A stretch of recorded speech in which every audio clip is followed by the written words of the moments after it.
So I've got this rain barrel. Catches rain at the top there. Got a port for a hose down there. And it's got a spigot on the side. I'm gonna run the gutter system for this back side of the house into a pipe that feeds this thing every time it rains. Gonna be fun. All right, so I removed the gutter that went down to the ground.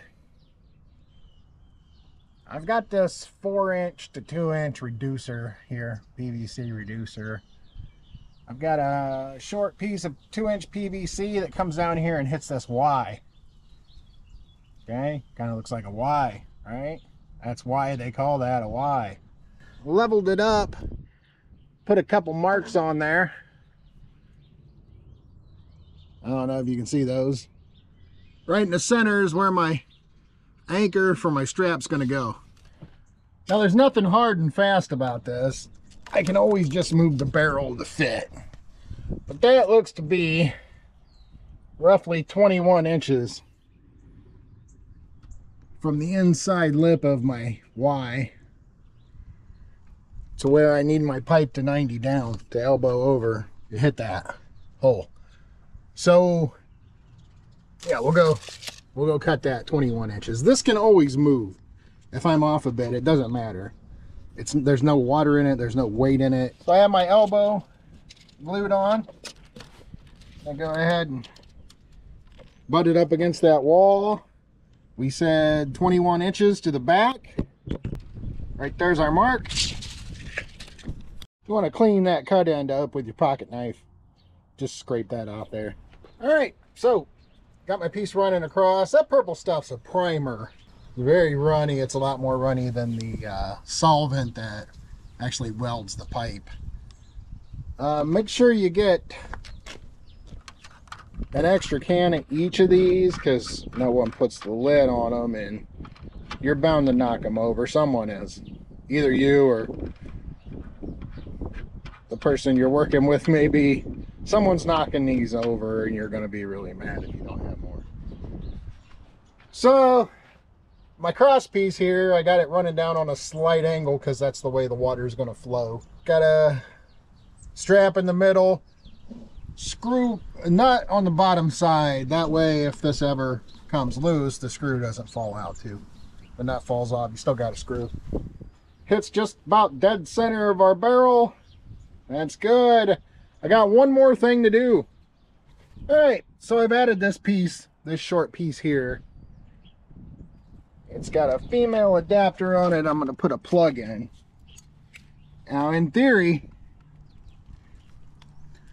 when it rains and all the sediment comes down the gutter down here, the sediment should fill this pipe.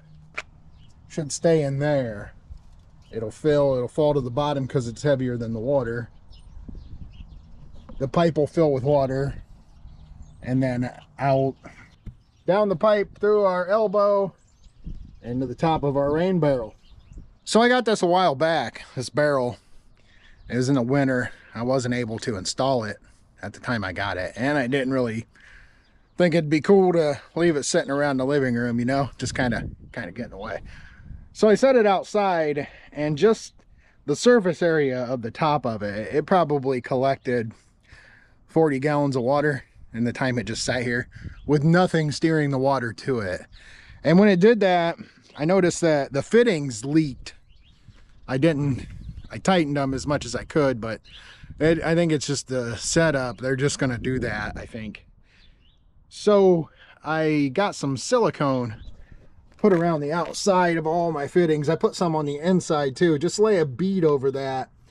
Make sure they're good and tight first. Then lay a bead of silicone over it and try to avoid that whole leakage issue. Another thing about this barrel setup is I'm gonna have to turn it, and you see this port here. I'll put some silicone around that too. I put it on the inside, just not out here. I need to turn this. You can add more barrels to this setup, and eventually probably gonna have to get another one. I'm probably gonna set it out here. I mean, I could even route it into that barrel and on from that barrel to another one. Just depends. So there it is. That's the whole shit and shebangy bang. Maybe this will make your project a little easier. I that's my theory on that, the way the sediment will work. I hope it works. I don't know. I've never set one up this way. Just a thought I had. Hopefully it works out. We'll see. If it doesn't, man, I mean, I ain't going nowhere. I'll just fix it. We'll see you next time. Would you believe